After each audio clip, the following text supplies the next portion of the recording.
ఇది ఇట్లా ఉంటే నిన్న హరీష్ రావు కాళేశ్వరం కమిషన్ సంబంధించిన దానికి హాజరై కమిషన్ అడిగిన ప్రశ్నలన్నిటికి కూడా సమాధానం చెప్పిండు. మరి మేము అందులో ఈ ప్రాజెక్టులలో బ్యారేజీలలో నీళ్లు నింపే బాధ్యత మాది కాదు, ఇంజనీర్లది. ప్రాజెక్టు మేము ఊకనే కట్టలేదు, క్యాబినెట్ నిర్ణయం తీసుకున్నాం. రీడిజైన్ ఊకనే చేయలేదు. సిడబ్ల్యూసీ కావచ్చు, కేంద్రం కావచ్చు, మహారాష్ట్ర కావచ్చు మాకు సహకరించలేదు, అందుకే రీడిజైనింగ్ చేసినాం. మేడిగడ్డ దానికి సంబంధించిన నిల్వ విషయంలో కూడా ఇంజనీర్లే చూసుకున్నారు, దాంట్లో కావాలని మేము నీళ్ళు నింపలేదు. దాన్ని ఏదైతే డ్యామేజ్ ఉందో దానికి బాధ్యత ఇది. సుందిల్లా మేడిగడ్డ బ్యారేజ్ సంబంధించి కూడా పూర్తి వివరాలు గిట్ల అని చెప్పేసి కమిషన్ ముందలైన 40 నిమిషాల్లో 20 ప్రశ్నలకు క్లియర్గా సమాధానం ఇచ్చిండు. అయితే రేపు కేసీఆర్ కాళేశ్వరం కమిషన్ ముందట విచారణకు హాజరు కావాలి. మరి హాజరు కావాలంటే అక్కడ ఏం జరుగుతుంది, ఏం మాట్లాడిర్రు, ఏం మాట్లాడుతున్నారు, ఏం అడుగుతున్నారు, ఏం ప్రశ్నలు అడుగుతూ ఉన్నారు, వాతావరణం ఎట్లా ఉంది, మనం ఏం సమాధానాలు చెప్పాలి, మనం చెప్తున్న సమాధానాలకు కమిషన్ సంతృప్తికరంగా ఉందా, ఎట్లా రికార్డు చేస్తున్నారు, ఏమైనా వక్రీకరించే అవకాశం ఉందా, అసలు తెలంగాణకే ఒక తలమానికంగా ఉన్నటువంటి ప్రాజెక్టు, దేశంలోనే అతిపెద్ద ప్రాజెక్టు అయినటువంటి కాళేశ్వరాన్ని కట్టిన ఘనత మనకు దక్కిందని చెప్పుకున్న కేసీఆర్ అదే కాళేశ్వరం ప్రాజెక్టు విషయంలో అవినీతి ఆరోపణలు ఎదుర్కొని రేపు విచారణకు హాజరు కాబోతున్నాడు. కాబట్టి ఆయన ఎంత జాగ్రత్తగా ఉండాలో అంత జాగ్రత్తగా ఉంటాడు. అందుకే ఇప్పటికే విచారణకు వేసేటువంటి హరీష్ రావును నిన్న విచారణకు పోయిరాగానే బీఆర్కే భవన్ నుంచి నేరుగా ఎర్రవెల్లి ఫామ్ హౌస్కు పోయిండు. 4 గంటల పాటు పక్కన కూర్చోబెట్టుకొని చాలా విషయాలు మాట్లాడినట.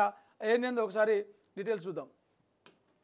అల్లుడు ఏమడిగిండ్రు, కేసీఆర్తో హరీష్ రావు భేటీ, ఫామ్ హౌస్లో మరోసారి మంతనాలు, సుదీర్ఘంగా కొనసాగిన మామ అల్లుడి చర్చ. బీఆర్ఎస్ అధినేత కేసీఆర్తో సోమవారం సాయంత్రం ఎర్రవెల్లి ఫామ్ హౌస్లో మాజీ మంత్రి హరీష్ రావు భేటీ అయ్యారు. సుదీర్ఘంగా చర్చించారు. కాళేశ్వరం కమిషన్ విచారణ తీరుతెన్నులు, ఎట్లెట్ల విచారణ చేస్తుర్రు, ఏమేం ప్రశ్నలు అడుగుతున్నారు, ఎలాంటి ప్రశ్నలు అడుగుతూ ఉన్నారు, మెలికలు పెడతా ఉన్నారా, వాళ్ళ దగ్గర ఏం ఆధారాలు ఉన్నాయి, ఏం వివరాలు ఉన్నాయి, విచారణ సిచ్యువేషన్ ఎక్కడ ఉంది అక్కడ దీనికి సంబంధించిన దాంతోపాటు నిన్నేం ప్రశ్నలు అడిగిర్రు, ఏమేం ప్రశ్నలు అడిగిర్రు, ఏమన్నా తిలిపి మలిపి ఉల్టా పల్టా అడుగుతారు, అట్లా ఏమైనా ప్రశ్నలు అడిగిర్రా, నిన్న అడిగిన ప్రశ్నలకు నువ్వేం సమాధానం చెప్పినావు అనే అన్ని విషయాల మీద నిన్న 4 గంటల పాటు హరీష్ రావును కూర్చోబెట్టుకొని కేసీఆర్ డీటెయిల్గా చర్చ చేసిరట.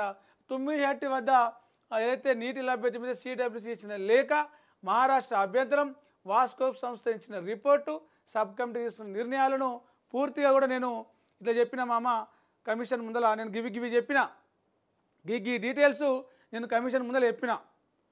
దాదాపు 90% నిన్న హరీష్ రావు కాళేశ్వరం ప్రాజెక్టుకు సంబంధించిన డీటెయిల్స్ వివరాలన్నీ కూడా సంబంధించిన ఏదైతే ఆరోపణలు ఉన్నాయో వాటన్నిటి కూడా సమాధానం చెప్పే దిశగా ఆయన చేసిన ప్రయత్నం అని చెప్పొచ్చు. అయితే నేను అన్నీ చెప్పినా, నేనైతే గీ క్వశ్చన్లు అడిగారు అని చెప్పేసి మామకు ఒక ముందస్తు ఒక ప్లాన్ ఉండేలాగా, ఒక ఆలోచన ఉండేలాగా నిన్న ఇద్దరు కూడా మన చర్చ చేశారు. కమిషన్ విచారణ సమయంలో అనుసరించిన విధానం, ఓపెన్ విచారణ అంశాలపైన క్లుప్తంగా వివరించారు. కాళేశ్వరం సమయంలో అధికారులు చెప్పిన అంశాలను సైతం కమిషన్కు తెలిపినట్లు తెలిసింది.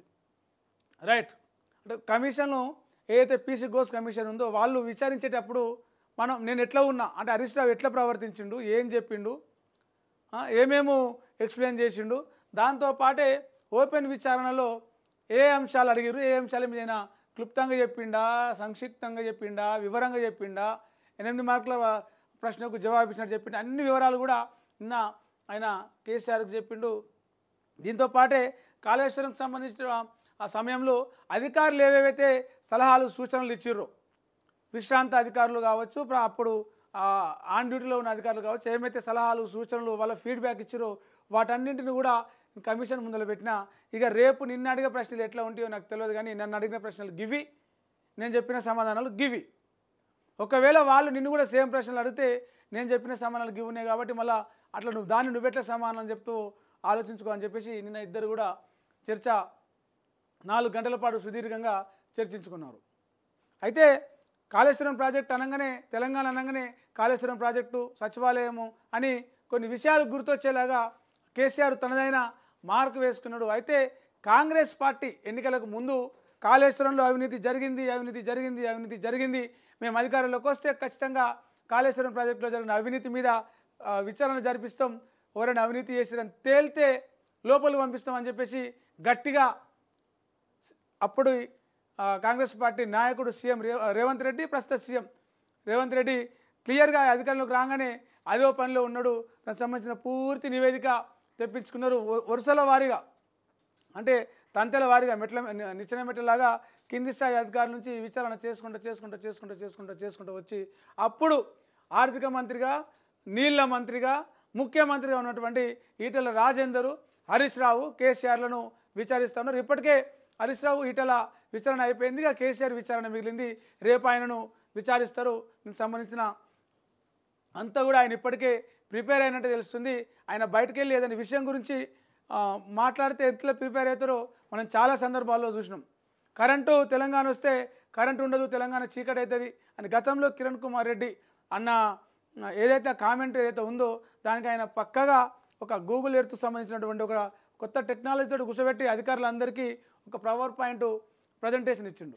చాలా సందర్భంలో తెలంగాణకు నీళ్ళు ఎట్లా తేవాలనే విషయంలో కూడా చాలాసార్లు ఆయన పవర్ పాయింట్ ప్రజెంటేషన్ ఇచ్చిండు. బహిరంగ సభలలో ప్రతిపక్షాలను కావచ్చు, ఇప్పుడున్న అధికార పక్షాలను కావచ్చు, బీజేపీని కావచ్చు, కాంగ్రెస్ని కావచ్చు, ఆయన ఎవరినైనా టార్గెట్ చేస్తే ప్రీ ప్లాన్డ్గా ఎట్లా దాన్ని ప్రొజెక్ట్ చేస్తాడో మనందరం చూసిందే.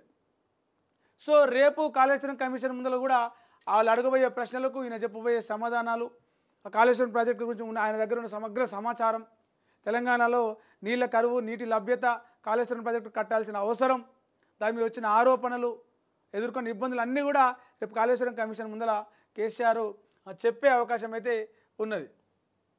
రైట్, ఇక ఇది ఇట్లా ఉంటే దాంతోపాటు మరి పార్టీ అధినేత 10 ఏళ్ళు ముఖ్యమంత్రిగా పనిచేసిన మాజీ సీఎం కేసీఆర్ విచారణకు హాజరవుతుంటే పార్టీ ఊకుంటుందా?